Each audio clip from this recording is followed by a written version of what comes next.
The fluorescent lights of Golden Bowl Restaurant cast their usual yellowish glow across the empty tables as Sandra Maxwell wiped down the counter for the fourth time that evening. Her movements were mechanical, practiced, the kind of autopilot that came from months of working double shifts. The concealer she'd carefully applied that morning was beginning to fail, revealing patches of purple-green bruising along her left cheekbone. She caught her reflection in the stainless steel napkin dispenser and quickly looked away. Seoul's autumn had turned bitter overnight, and she'd considered wearing a mask. Plenty of people still did, and it would have hidden the evidence. But Marcus had forbidden it that morning, his voice sharp as he gripped her chin and forced her to look at him. "It makes you look suspicious," he'd said. "Like you have something to hide." The irony wasn't lost on her. Sandra had been in Seoul for 3 years now. She'd come with such hope, such excitement. A contract to teach English at a prestigious hagwon in Gangnam, a chance to experience Asia, to send money home to her mother and 3 younger siblings in Lagos. Her father had passed 2 years before she left Nigeria, and as the eldest, she felt responsible for helping support the family. Teaching had seemed like the perfect opportunity. Then she'd met Marcus at an expat gathering in Itaewon. Korean-American, charming, bilingual, he'd swept her off her feet with his confidence and his promises. He understood both worlds, he'd told her. He could help her navigate Korea, translate the cultural nuances, make her life easier. 6 months later, she'd moved into his apartment. 6 months after that, her life had become unrecognizable. It started small. Comments about her Korean pronunciation, suggestions that she was embarrassing herself at work. Then came the isolation. He convinced her that the other Nigerian expats were jealous of her, that her co-workers whispered about her behind her back, that the parents at the hagwon complained about her accent. Eventually, he persuaded her to quit teaching entirely. "You're making us look bad," he'd said. "Let me take care of the bills. You can work part-time at a restaurant, something simple." Now it was just the restaurant. Just these endless shifts that left her feet aching and her soul hollow. Just the slow accumulation of cash she hid in a hollowed-out book on the shelf. Money she couldn't let Marcus find. 420,000 won so far. Not nearly enough for a plane ticket back to Lagos, but it was something. It had to be something. The bell above the door chimed, pulling Sandra from her thoughts. She glanced up, her practiced smile already in place, and felt it falter slightly. The man who entered didn't belong to the usual rhythm of Golden Bowl.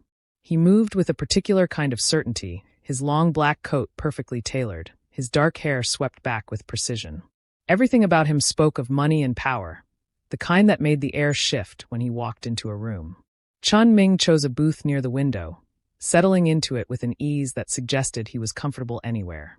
Sandra grabbed a menu and a glass of water, forcing her shoulders back despite the exhaustion that weighed on her bones. "Welcome," she said in Korean, her Nigerian accent thick and unmistakable as she set the water down. "Coffee." He looked at her for a long moment, and she saw his eyes track across her face with an intensity that made her want to turn away. Then he spoke in perfect, unaccented English. "Coffee, black. And you can speak English with me." Sandra felt a flutter of relief mixed with suspicion. "Thank you. I'll get that for you." She turned to leave, but his voice stopped her. "Wait." She turned back, and he was staring at her face with a directness that made her skin prickle. His eyes weren't sympathetic or curious. They were reading her, cataloging every detail with the precision of someone who'd seen too much violence to mistake its aftermath. "Come here," he said quietly. Sandra hesitated, then stepped closer to the booth, her hands clasped in front of her apron. Chen Ming leaned forward, and before she could step back, he reached out and gently tilted her chin up with 2 fingers, turning her face toward the light streaming through the window. The touch was so unexpected, so presumptuous, that Sandra froze completely. His fingers were warm against her skin, and his eyes narrowed as he examined her cheekbone, then shifted to look at the other side of her face, where a smaller bruise marked her temple. She could see the exact moment he spotted the fingerprint-shaped marks on her neck, barely covered by her collar. "Don't," she started, but he released her chin and sat back, his expression hardening into something cold and dangerous. "Who did this to you?" Sandra's hand flew to her cheek, and she stepped back. Her rehearsed lie was ready on her tongue, the one she'd told the restaurant manager, the one she'd told herself. "I fell. The stairs in my building are really steep and I." "You fell," his voice was flat, disbelieving, "and landed on someone's fist. Someone's hands around your throat. The diner suddenly felt too small, too hot. Sandra glanced toward the kitchen, but Mrs. Kim was still in the back doing inventory, oblivious. I don't know what you're talking about. I'll get your coffee. She walked away before he could respond, her heart hammering against her ribs. At the coffee station, her hands shook so badly that she had to set the pot down and grip the counter edge, breathing slowly through her nose. Who was this man? How dare he touch her like that, examine her like she was evidence at a crime scene?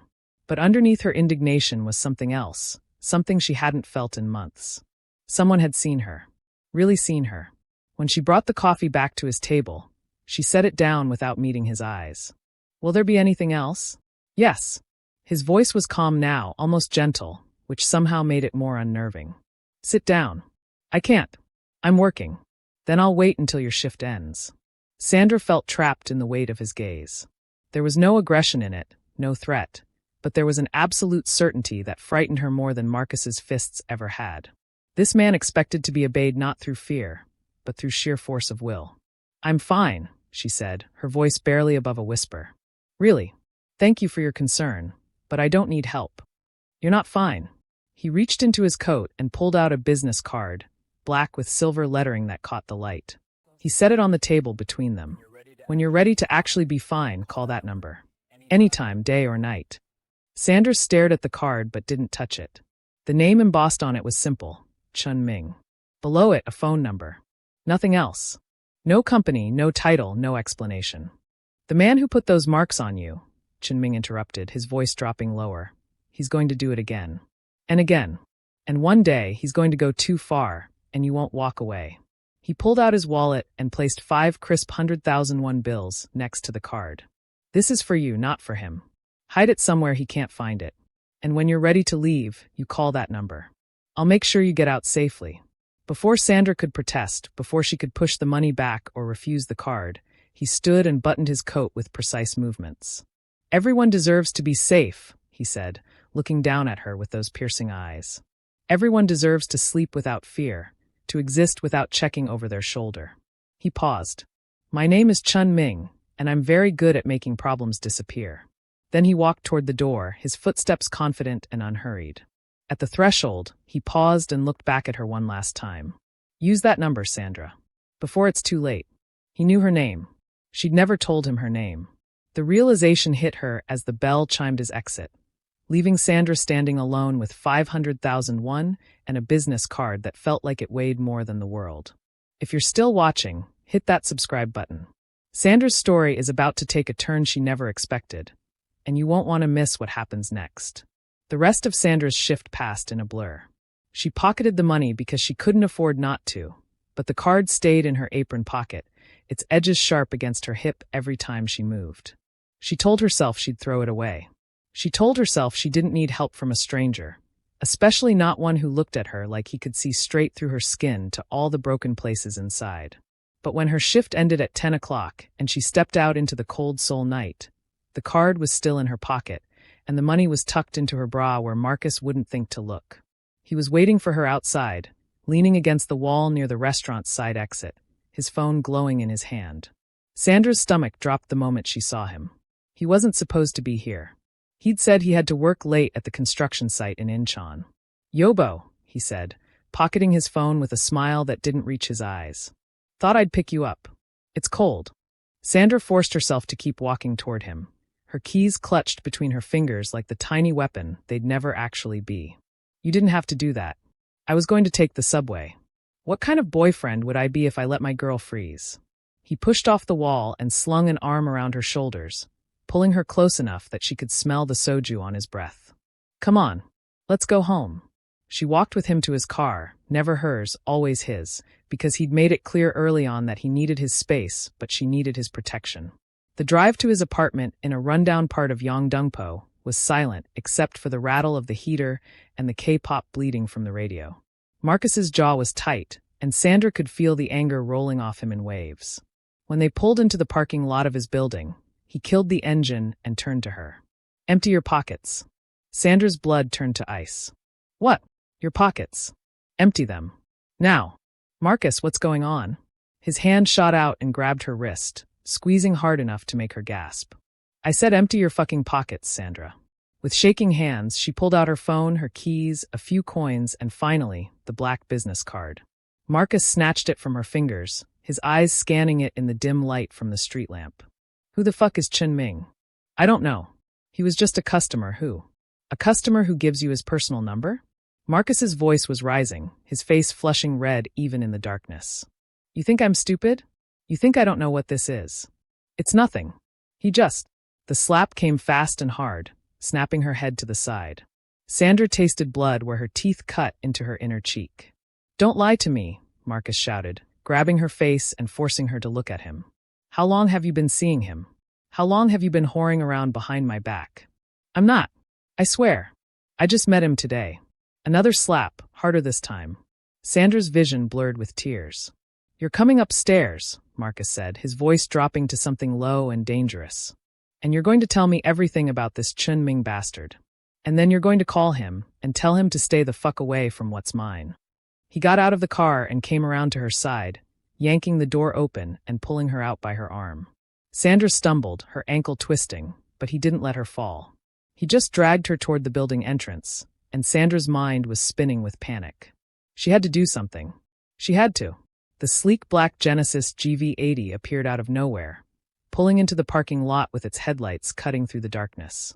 It stopped directly in front of them, blocking their path, and Marcus froze. The driver's door opened, and Chen Ming stepped out. He looked different now, still composed, still perfectly dressed, but there was something in his eyes that made even Marcus's grip on Sandra's arm loosen slightly. Chen Ming's gaze swept over them both, taking in Marcus's flushed face, Sandra's tears, the way she was cradling her injured ankle. Let her go, Chen Ming said. His voice was quiet, but it carried weight. Marcus's shock lasted only a moment before anger replaced it. Who the hell are you? This is none of your business. I'm making it my business. Chen Ming took a step forward, and Sandra saw two other men emerge from the back of the SUV. Large men in dark suits who flanked him like shadows. Let her go. She's my girlfriend. You can't just. She's a woman you've been beating, Chen Ming interrupted, his tone turning to ice. And that ends tonight. Sandra, come here. Sandra looked between them, her heart pounding so hard she thought it might burst. Marcus's grip tightened painfully on her arm. You're not going anywhere, Marcus hissed at her. We're going upstairs, and… Chen Ming moved faster than Sandra thought possible. One moment he was standing by his car, the next he had crossed the distance between them, and his hand was locked around Marcus's wrist, his grip iron hard. Marcus yelped and released Sandra, who stumbled backward. Touch her again, Chen Ming said, his face inches from Marcus's, and I will break every bone in your hand. Do you understand me? Marcus tried to pull away, but Chen Ming's grip didn't budge. Sandra could see the fear creeping into her boyfriend's eyes. Ex-boyfriend, she realized with sudden clarity. Whatever happened next, she couldn't go back to him. She wouldn't survive it. I said, do you understand me? Yes. Yes, okay. Just let go. Chen Ming released him with a slight shove that sent Marcus stumbling.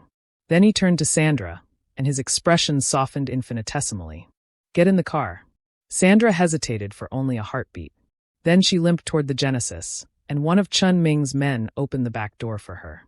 She slid into the leather seat, and the door closed with a solid final sound. Through the tinted window, she watched Chen Ming speak to Marcus in rapid Korean, his voice too low to hear, but his body language unmistakable. Marcus was shrinking, nodding frantically, his earlier bravado completely evaporated. When Chen Ming finished speaking, he handed Marcus something. The black business card, Sandra realized, and said one more thing that made all the color drain from Marcus's face. Then Chen Ming got back in the driver's seat, started the engine, and they pulled away, leaving Marcus standing alone in the parking lot, growing smaller and smaller in the side mirror until he disappeared entirely. Sandra pressed her shaking hands against her knees and tried to breathe. She'd done it. She'd actually left him. The relief was so overwhelming it made her dizzy, but underneath it was a current of fear. Who was Chen Ming? What did he want from her? Nobody helped like this without expecting something in return. Are you hurt? Chen Ming asked, his eyes finding hers in the rearview mirror. My ankle, she said quietly. I think I twisted it. And my face. We'll have someone look at you. A doctor. A real one, not some clinic where they'll ask questions you don't want to answer. Where are you taking me? Somewhere safe. He navigated the Seoul streets with practiced ease, heading toward Gangnam, toward the part of the city where the buildings gleamed and money spoke louder than words. Somewhere he'll never find you. I don't understand, Sandra said, her voice breaking. Why are you doing this? You don't even know me. Chen Ming was quiet for a long moment. When he finally spoke, his voice was softer than she'd heard it. I had a sister once, younger than me. She fell in love with the wrong man, and he hurt her. Again and again. She was too ashamed to tell anyone, too afraid he'd get worse if she left. He paused, his hands tightening on the steering wheel. I found her too late. I swore after that day that I would never let it happen again. Not to anyone. Not while I had the power to stop it. Sandra felt tears sliding down her cheeks. I'm sorry. Don't be sorry. Be alive. Be free. That's enough. The car pulled into an underground garage beneath a gleaming high-rise in Cheongdam-dong. The kind of building Sandra had only seen from the outside, where each apartment probably cost more than she'd make in 10 lifetimes. Comment below if you think Sandra made the right choice leaving with Chen Ming. And don't forget to like this video if you're invested in her story. Chen Ming parked in a private spot and came around to open her door, offering his hand. Can you walk? I think so. But when she tried to put weight on her ankle, she gasped in pain. Without hesitation, Chen Ming slipped one arm behind her back and the other under her knees, lifting her as easily as if she weighed nothing. I can walk, Sandra protested weakly. Humor me. He carried her to a private elevator that required a key card, and they rode up in silence to the penthouse level. When the doors opened, Sandra's breath caught. The apartment was stunning. Floor-to-ceiling windows overlooking the glittering Seoul skyline, minimalist furniture that looked like art, and a sense of space that felt almost obscene after the cramped apartment she'd been sharing with Marcus. Chen Ming carried her to a plush leather couch and set her down gently. Stay here. I'm going to call Dr. Yun. He disappeared into another room, and Sandra sat there, trying to process everything that had happened. An hour ago, she'd been preparing for another night of walking on eggshells, another night of wondering if Marcus's anger would boil over again. Now she was sitting in a penthouse in Gangnam, rescued by a man who moved through the world like he owned it. Chen Ming returned with a glass of water and a soft blanket, draping it over Sandra's shoulders with unexpected gentleness. Dr. Yun will be here in 20 minutes. In the meantime, drink this. You're in shock. Sandra took the water with trembling hands. Thank you, she whispered. I don't know how to repay you for this. You don't owe me anything. He sat down in the chair across from her, his elbows on his knees, his eyes serious. But I need you to understand something, Sandra. The kind of help I offer comes with certain realities. I'm not just a concerned citizen who happened to see you in trouble. Sandra felt her chest tighten. Here it was the price for his help. I'm not a good man, Chen Ming continued, his voice steady. I run an organization that operates outside the law. I help people like you, yes, but I also do things that would horrify most people. The reason Marcus won't come looking for you isn't because he suddenly grew a conscience. It's because I made him understand what would happen to him if he did. What did you tell him? That's not important. What's important is that you're safe now. He leaned back slightly. You can stay here tonight, and tomorrow we'll figure out your next steps. I can arrange for you to go anywhere you want. Back to Nigeria, to another city in Korea, another country entirely. Or, he paused, you can stay. I have resources, connections. I can help you build a new life here if that's what you want. Sandra stared at him, trying to read the man behind those careful words. Why would you do all that? What do you want from me? Chen Ming's expression softened almost imperceptibly. I want you to be safe. I want you to sleep without nightmares. I want you to look in the mirror and not see fear. He stood and walked to the windows, his hands in his pockets. My sister's name was Minji. She was 23 when she died. Her boyfriend beat her to death in a rage, and then called it an accident. By the time I got there, He trailed off, his jaw working.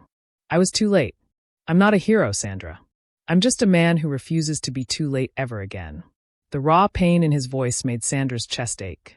She set down the water and pulled the blanket tighter around herself. I'm sorry about your sister. So am I. He turned back to her. But you're alive, and you're going to stay that way. That's all that matters. Dr. Yun arrived shortly after, a woman in her 50s with kind eyes and gentle hands who examined Sandra's injuries with professional efficiency. The ankle was badly sprained, but not broken. The bruises would heal. The cut inside her mouth required no stitches. Dr. Yun left her with pain medication and instructions to rest, along with a card for a therapist who specialized in trauma. After the doctor left, Chen Ming showed Sandra to a guest room that was larger than the entire apartment she'd shared with Marcus. The bed looked like something from a luxury hotel, and there was an ensuite bathroom with a soaking tub and heated floors. "There are clothes in the closet," Chen Ming said, gesturing to the walk-in space. "They should fit you. My assistant will bring you anything else you need tomorrow. For now, just rest." Sandra stood in the doorway of this beautiful room, still wrapped in the blanket, and felt the weight of the day crash over her all at once. "Chen Ming." He paused, turning back to her. "Thank you for seeing me, for not ignoring it." Something flickered across his face, pain perhaps, or memory. "Get some rest, Sandra. You're safe now. I promise you that." Then he was gone, and Sandra was alone in a stranger's penthouse, free for the first time in 2 years. She locked the door, then immediately felt guilty and unlocked it. Chen Ming had saved her. He wasn't the danger.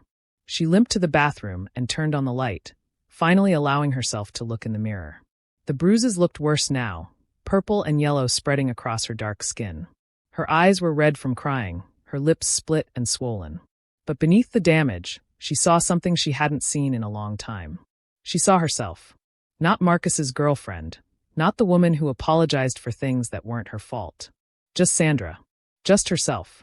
She ran a bath as hot as she could stand and sank into it, letting the water wash away the fear and the pain and the lingering smell of Marcus's cigarettes.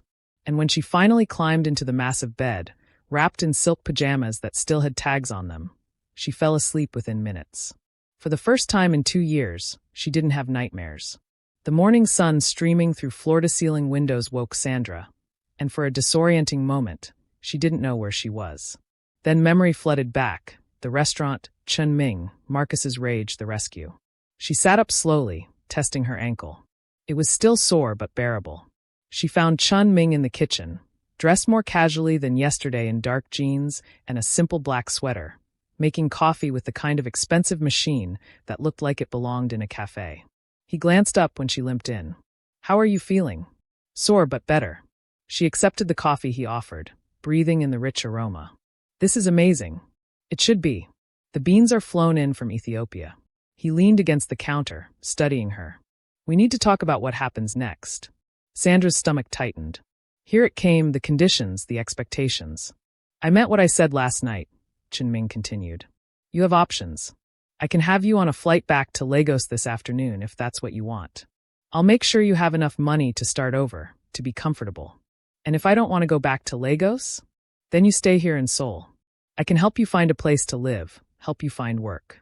Legitimate work, where you won't have to hide bruises or lie about how you got them." He paused. "But I need you to understand what you'd be accepting by staying in my orbit. I'm not a businessman in the conventional sense, Sandra. I run an organization that operates outside the law. I protect people like you, yes, but I also do things that would horrify most people. If you stay, you'll be under my protection, but that means being associated with me, with what I do."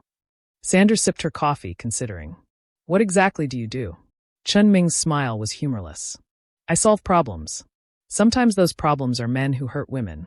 Sometimes they're business rivals who don't know when to back down. Sometimes they're corrupt politicians who need a reminder about who really runs certain parts of this city." He set down his cup. "I'm not asking you to be part of that world, but if you stay, you'll be adjacent to it. You'll be under my protection, which means anyone who knows who I am will know not to touch you. But it also means you can never go back to the life you had before." "I don't want to go back," Sandra said immediately. "I can't." "Then stay." He said it simply, as if offering her a place to crash, not a complete upheaval of her existence. "Stay and figure out what you actually want to do with your life, without someone else dictating it to you." "What about Marcus?" "Marcus is leaving Seoul today. I've arranged for him to take a job in Busan. He won't refuse, and he understands that if he ever tries to contact you again, the consequences will be severe." Sandra felt a chill run down her spine. "What did you do to him?" "Nothing he didn't deserve." Chen Ming's expression was unreadable. "But he's alive, if that's what you're asking. I don't create martyrs. I create object lessons." The rational part of Sandra's mind told her she should be disturbed by this, by the casual way Chen Ming talked about intimidation and control. But the part of her that had spent 2 years being controlled, being hurt, being made to feel small. That part felt nothing but relief. "I want to stay," she said. "At least for now. I need time to think, to figure things out." "Then you'll stay." Chen Ming pushed off the counter. "I have some business to attend to today, but my assistant will be here this afternoon to help you get what you need. Clothes, toiletries, whatever makes you feel human again." He paused. "And tomorrow, we'll start figuring out what Sandra actually wants to do with her life." After Chen Ming left, driven away in that sleek Genesis by one of his men, Sandra was alone in the penthouse. She explored cautiously, discovering rooms she hadn't seen the night before. A library filled with books in Korean, English, and Japanese. A fully stocked kitchen with appliances she didn't know how to use. A second bathroom with a rain shower and heated towel racks. She found herself in the room Chen Ming had gestured toward earlier. His study, filled with dark wood furniture and the lingering scent of his cologne. She shouldn't have been snooping, but curiosity drove her to the bookshelf where a silver-framed photograph caught her eye. It showed a younger Chen Ming with his arm around a beautiful girl who shared his features. His sister, clearly. Minji. They were both laughing at something off camera, and the joy in their faces made Sandra's chest ache. "She was 20 when that was taken," Chen Ming's voice said from the doorway, and Sandra jumped, nearly dropping the frame. "I'm sorry. I shouldn't have." "It's fine." He crossed to her and took the photo, looking at it with an expression that was carefully neutral. This was taken at her university graduation. She'd just gotten accepted into a graduate program for literature. She was so happy that day. He set the frame back on the shelf with precise care. 3 months later, she was dead. "I'm so sorry." "So am I." He turned to her, and Sandra saw the weight he carried behind those dark eyes. "But that's why you're here. Why I'll help anyone I can help. Because maybe if enough people had paid attention, if enough people had cared, she'd still be here." Sandra didn't think. She just stepped forward and wrapped her arms around him, offering the comfort he'd given her. He stiffened for a moment, clearly not expecting the gesture. Then slowly, his arms came up and returned the embrace. They stood there in his study, 2 wounded people holding on to each other, and Sandra felt something shift between them. Something fragile but real. When they finally pulled apart, Chen Ming cleared his throat. "I had something prepared for you. Come see." He led her through the penthouse to a glass door she hadn't noticed before. When he opened it, Sandra gasped. The terrace had been transformed into an art studio. Easels and canvases, paints and brushes organized on rolling carts, perfect natural light streaming in. It was more than she'd ever dreamed of having. "Chen Ming, this is too much." "It's not enough," he said quietly. "You told the restaurant manager once that you used to paint back in Nigeria. I had someone research what you'd need."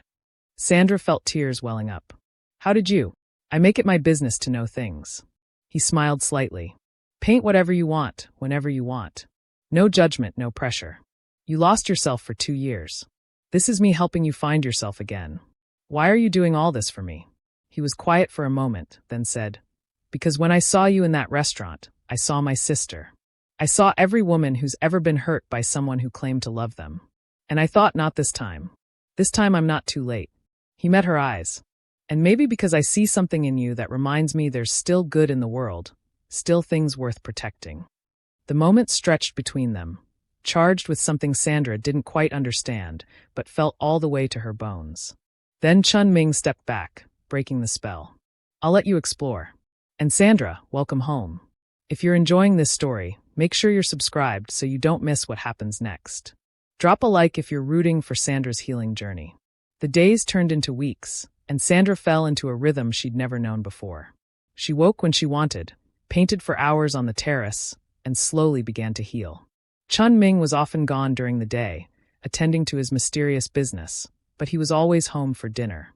They'd eat together, talking about art and books and everything except what he did when he left the penthouse. Sandra learned that he was funny in a dry, subtle way. That he'd lived in New York for 5 years and spoke English without any accent. That he loved jazz music and hated seafood, which was unusual for a Korean. That he had a scar on his left shoulder from a knife fight he refused to talk about. And Chen Ming learned that Sandra had grown up in Lagos with 3 younger siblings she still sent money to whenever she could. That her mother was a teacher and her father had been a civil engineer. That she'd come to Korea chasing a dream of adventure and independence, only to find herself trapped. That she missed Nigerian food more than anything, especially her mother's jollof rice and pepper soup. 3 weeks after Sandra arrived, Chen Ming came home early with grocery bags full of ingredients and announced he was making her Nigerian food for dinner. "You cook?" Sandra asked, surprised. "I'm full of surprises."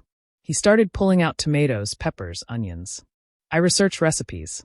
I can't promise it'll be authentic, but I figured you miss home-cooked food." Sandra watched him move around the kitchen with the same efficiency he brought to everything else, and something warm bloomed in her chest. He'd researched Nigerian recipes for her. He'd gone shopping. He was standing in his designer kitchen, sleeves rolled up, trying to make jollof rice because he thought it would make her happy.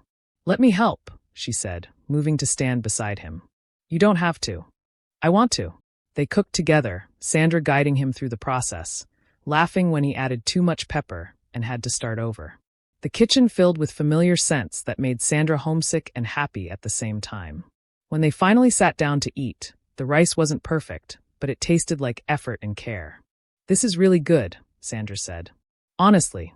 "You're being polite." "No, really. It's good. Maybe not as good as my mother's, but," she smiled. "Thank you for trying." Chen Ming set down his fork and looked at her across the table. "Sandra, I need to tell you something." Her stomach dropped. "Okay, I have feelings for you." He said it plainly, without ceremony. "I've tried not to. You're healing, you're vulnerable, and the last thing you need is me complicating your recovery. But I need you to know, I care about you. More than I should." Sandra's heart hammered in her chest. She'd felt it too, this pull between them, but she'd been afraid to name it. Afraid it was just gratitude or dependence or trauma bonding. "I care about you too," she admitted quietly. "But I don't know if what I'm feeling is real, or if it's just because you saved me." "I know." He leaned back in his chair. "That's why I'm not asking you for anything. I'm just telling you the truth, so you know. So there's no confusion." He paused. "Take all the time you need to figure out what you want. I'll be here regardless. As a friend, as a protector, as whatever you need me to be." Sandra studied him, this complicated, dangerous, gentle man who'd pulled her out of hell and asked for nothing in return. "Can I ask you something?" "Anything. Are you a good man?" Chen Ming considered the question seriously. "No. I've done terrible things. I'll probably do more terrible things. But I try to aim my violence at people who deserve it. I try to protect people who can't protect themselves. Does that make me good?" He shook his head. "I don't know. But it makes me better than I used to be." "Your sister would be proud of you," Sandra said softly. "For what you've become. For saving people like me." His expression cracked just for a moment, and she saw the grief underneath. "I hope so." They finished dinner in comfortable silence, and later, when they said goodnight in the hallway between their rooms, Chen Ming touched her cheek gently, the same spot where Marcus's fist had left its mark, now almost healed. "You're so strong," he said quietly. "Stronger than you know." Then he was gone, and Sandra was alone with her thoughts and her rapidly beating heart. The weeks turned into months. Winter settled over Seoul, and Sandra painted her way through it, creating canvases full of color and light, exorcising her demons one brushstroke at a time. Chen Ming hung her paintings throughout the penthouse, treating each one like a masterpiece. They grew closer, slowly, carefully, like two wounded animals learning to trust. Chen Ming never pushed, never demanded. He simply existed beside her, steady and constant. He told her about his business, not everything, but enough that she understood the weight of what he carried. The people he protected, the violence he meted out, the careful balance he maintained between power and chaos. And Sandra told him about her time with Marcus, the gradual erosion of her self-worth, the isolation, the fear. How she'd lost herself so completely that she'd almost forgotten who she was before him. Chen Ming listened without judgment, his anger a palpable thing but carefully controlled. "I'll never let anyone hurt you again," he said one night as they sat on the couch, watching the city lights. "That's a promise. You can't protect me from everything. Watch me." It was arrogant and impossible, and it made her feel safer than she'd ever felt in her life. Their first kiss happened on a Tuesday in February. Sandra had been painting, and Chen Ming had come home early, carrying flowers. Not roses, but bright sunflowers that reminded her of Lagos. She turned from her canvas, paint-streaked and happy, and saw the way he was looking at her. "You're beautiful," he said simply. "I needed you to know that. You're the most beautiful thing I've ever seen." Sandra set down her brush and crossed to him. "I think I'm ready." "Ready for what?" "For this. For you. For us. He cupped her face in his hands, thumbs gentle against her cheeks. Are you sure? I'm sure. He kissed her then, soft and careful, like she was something precious that might break. Sandra melted into him, feeling safe and wanted and seen. When they finally pulled apart, they were both breathing hard. I've wanted to do that for months, Chen Ming admitted. So have I. Comment below what you think happens next in Sandra and Chen Ming's story. And if you haven't liked this video yet, show some love by hitting that like button now. Their relationship shifted after that, deepening into something neither of them had expected. Chen Ming was an attentive partner, patient and generous, always putting her comfort first. He learned her rhythms, her fears, her hopes. And Sandra discovered that intimacy could be gentle, could be joyful, could be something other than pain and obligation. 6 months after Chen Ming had first walked into Golden Bowl restaurant, he took Sandra to a private garden in the hills outside Seoul. The space had been transformed with lanterns and flowers, a table set with candles providing a breathtaking backdrop. What's all this? Sandra asked, touched. A celebration, he said. Of you. Of us. Of the fact that you're here and alive. The meal was perfect, all her favorite foods, including proper Nigerian jollof rice made by a chef he'd flown in from Lagos specifically for this evening. They ate and laughed and drank wine, and Sandra felt more content than she ever thought possible. When dessert was finished, Chen Ming stood and held out his hand. Walk with me. They strolled through the garden, the city lights twinkling in the distance below them. Chen Ming stopped near a pavilion overlooking the view and turned to her. I have something for you. He reached into his pocket and pulled out a small velvet box. Sandra's breath caught, but when he opened it, she saw it didn't contain a ring. Instead, there was a golden key. What's this? A place. A house on the coast in Busan. Private, secure, beautiful. I bought it last month. He took the key and pressed it into her palm. It's ours. A sanctuary. Somewhere we can go when the city gets too loud, when I need to remember what I'm fighting for. Sandra looked at the key, then at him, her eyes filling with tears. Chen Ming. I'm not proposing, he said quickly. Not yet. I know you're still finding yourself, and I don't want to rush you. But I want you to know that I see a future with you. A real one. And I wanted to give you something that shows you I'm not going anywhere. I'm not going anywhere either, Sandra said, closing her fist around the key. I love you. I love this life we're building. I love who I'm becoming with you. He kissed her then, deep and passionate, and Sandra felt it in her bones. This was real. This was forever. This complicated, dangerous, beautiful man had saved her life, and in return, she'd given him something to live for beyond revenge and protection. When they finally pulled apart, Chen Ming rested his forehead against hers. Thank you. For what? For trusting me. For staying. For being the light I didn't know I needed. Sandra smiled through her tears. Thank you for seeing me when I couldn't see myself. They stayed in that garden until the early hours of the morning, wrapped in each other, planning a future that would have seemed impossible months ago. Sandra had spent 2 years trapped in a nightmare. But Chen Ming had pulled her into a dream, and she would spend the rest of her life painting that dream into existence, one canvas at a time, with a man who loved her fiercely and completely standing beside her. The mirror in their bedroom caught Sandra's reflection as she brushed her teeth that night, and for the first time in years, she smiled at what she saw. Not a victim, not someone broken and afraid. Just Sandra, survivor, artist, woman loved and cherished. And that was more than enough. That was everything. If this story touched you, please subscribe to our channel for more powerful stories of survival and hope. Hit that notification bell so you never miss an upload. And share this video with someone who needs to hear that there's always a way out, always hope, always the possibility of a new beginning. Your engagement helps us reach more people who need these messages. Thank you for watching, and remember, you deserve to be safe, you deserve to be loved, and you deserve to be free.